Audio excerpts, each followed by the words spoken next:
तर आज जागतिक महिला दिन आहे, त्या संदर्भातील बातम्या पाहूयात।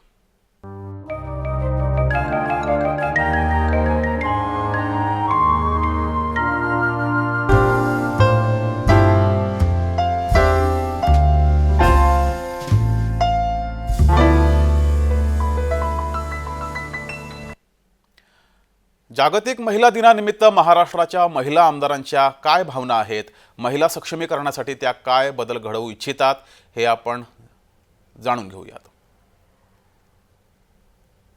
आपण पाहिलं मुंबईमध्ये वसई विरार असो या ठिकाणी सुद्धा लघु उद्योगांना प्रचंड प्राधान्य मिळालेलं आहे। नांदेडमध्ये कशा पद्धतीचं वातावरण? अतिशय सुंदर वातावरण ठरलेलं आहे, कारण आपण बघितलं गेलं तर महिलांनी जास्त मतदान केलेलं आहे ह्या वेळेला।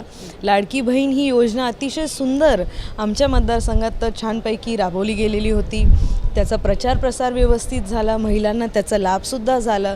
बचत गटचे महिलासुद्धा आज खुश झालेले आहेत की त्यांना हे 1500 रुपये कमी नाही आहेत आणि कुठलीही एक नंबर कमी नसतो। त्यांना इतकं प्रोत्साहन मिळालेलं आहे की त्यांचं स्वतःचं काहीतरी ते उद्योग सुरू करू शकतात, काहीतरी बिझनेस सुरू करू शकतात। महिलांना सक्षम होण्याची ही संधी सरकारांनी उपलब्ध करून दिलेली आहे, त्यामुळे सरकारांचे तर अभिनंदन करायलाच पाहिजे आणि अतिशय सुंदर हा योजना आपल्यापर्यंत पोहोचवला आहे, त्याच्याबद्दल आभारसुद्धा मानले पाहिजे।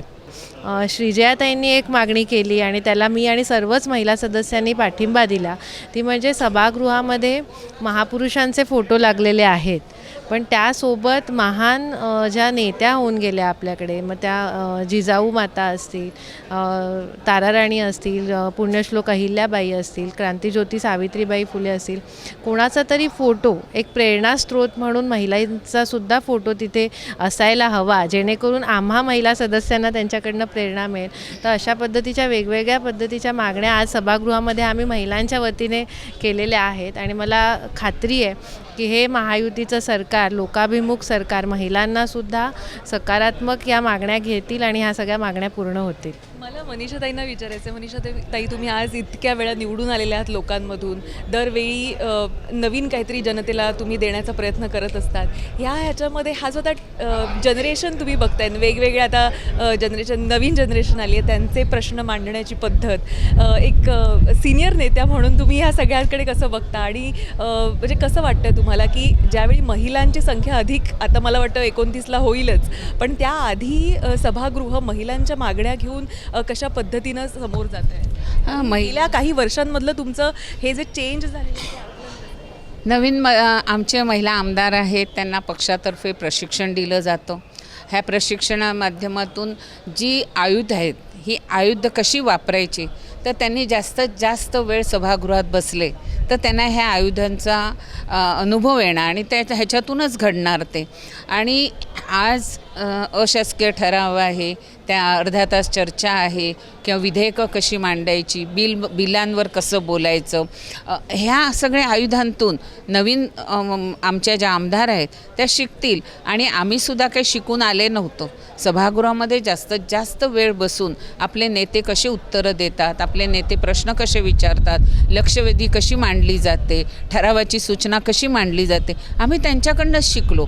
आणि त्यांच्याकडनं शिकल्यानंतर आता आम्ही 3दा निवडून आलो, पण जनतेमध्ये आपण सभागृहातलं कामकाज वेगळं आणि मतदारसंघ हा बांधणी हे वेगळं आहे। जेव्हा लाडक्या बहिणींचे पैसे आले तेव्हा त्या धावत धावत माझ्या ऑफिसमध्ये येऊन आनंद व्यक्त करत काय म्हणाल्या असतील, तर त्या म्हणाल्या, आम्हाला भाऊबीजेला 100 रुपये माझा भाऊ देत होता, लग्नाचा आमचा वाढदिवस असेल तर नवरा कुठून तरी 100 रुपये द्यायचा, पण आज आमच्या भावाने आम्हाला महिन्याला 1500 रुपये आणि एकदम 3 महिन्याचे 7,500 आले। हे बघून तर इतक्या खुश झाल्या आणि त्यांनी मतदानाच्या दिवशी जी रांगा लावल्या तिकडेच आम्ही आमचा विजय आधीच ठरवून ठेवला होता। हा प्रश्न मला वाटतं श्रीजयाताईंना विचारणं क्रमप्राप्त आहे, कारण गेल्या 3 पिढ्या राजकारणामध्ये अतिशय उच्च पदावर आहेत, सक्रिय आहेत, राजकारणात तर आहेतच पण समाजकारणामध्ये सुद्धा मोठं योगदान आहे। तर who is your role model?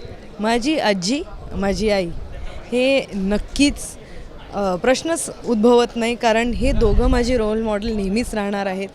त्यांच्याकडनं मला आज जे काही संस्कार मिळालेले आहेत, आम्ही जसे कसे आहोत, आमचं कुटुंब जसं आहे ते त्यांच्यामुळे आहे. आम्ही आपल्या मतदारसंघात म्हणावं, लोकांची मदत करण्यासाठी म्हणावं जसे वागतो. मला असं वाटतं माझी आईची खूप मेहनत गेलेली आहे. आम्ही दोघं बहिणी आहोत, जुळे आहोत, आणि माझी बहीण आणि मी आम्ही दोघं लोकांची मदतीला धावून जाणारे अशी मुली आहोत. अशा पद्धतीचं आता मधल्या काळामध्ये सुरू होतं की शक्ती कायदा पुन्हा एकदा आणावा. महिला आमदारांचं यावर काय मत? नक्की मला तिघींकडून जाणं. शक्ती कायद्याचं केंद्रामध्ये काही कायद्यांमध्ये चेंजेस झालेले आहेत, म्हणून तो कायदा पुन्हा आम्ही महाराष्ट्रामध्ये परवाच देवेंद्रजीने याच्यावरती निवेदन केलं की शक्ती कायदा कडक करणार आहोत, पण केंद्र शासनाच्या कायद्यामध्ये जे बदल झालेले आहेत ते राज्य शासन त्याचं इम्प्लिमेंटेशन करून शक्ती कायदा लवकरात लवकर आपल्या महाराष्ट्रात आपलं सरकार आणेल असं देवेंद्रजीने सांगितलेलं आहे. आणि आज महिला दिनाच्या ह्याच्यामध्ये आम्ही एकच सांगू शकतो की जोपर्यंत स्त्रीकडे बघण्याचा दृष्टिकोन ही कोणाची तरी आई आहे, कोणाची तरी बहीण आहे, कोणाची तरी बायको आहे, कोणाची तरी बहीण आहे, हे लोकांपर्यंत पुरुषांमध्ये ही वृत्ती येत नाही तोपर्यंत स्त्री सुरक्षित नाही. फर्स्ट टर्म आहे, तर तुमच्यामधलं कोऑर्डिनेशन कसं असतं? एखादा मुद्दा मस्त आहे, आता बघताय ना तुम्ही. आम्ही सगळेजणी मिळून मिसळून राहतो, वरिष्ठांचे मार्गदर्शन घेतो, आणि विरोधी पक्षातले असू दे किंवा पक्षातले असू दे, सत्ता पक्षामधले असू दे, आम्ही सगळ्या विशेषतः महिला ह्या नेहमी एकमेकांना सपोर्ट करत असतो, कारण की शेवटी लोकांचे प्रश्न मांडण्यासाठी आम्ही विधानसभेमध्ये आलेलो. तर अनेक विषयांना खरं तर महिला दिनी आज त्यांनी हात घातलेला आहे. मग महिलांच्या सुरक्षतेचा प्रश्न असो, पण कायद्यामध्ये बदल करण्यापेक्षा मानसिकतेमध्ये बदल झाला पाहिजे असा कुठेतरी एक आवाज या आमदारांच्या महिला आमदारांमधून आपल्याला आज इथं ऐकू आलेला आहे. वृषाली कदम, जय महाराष्ट्र.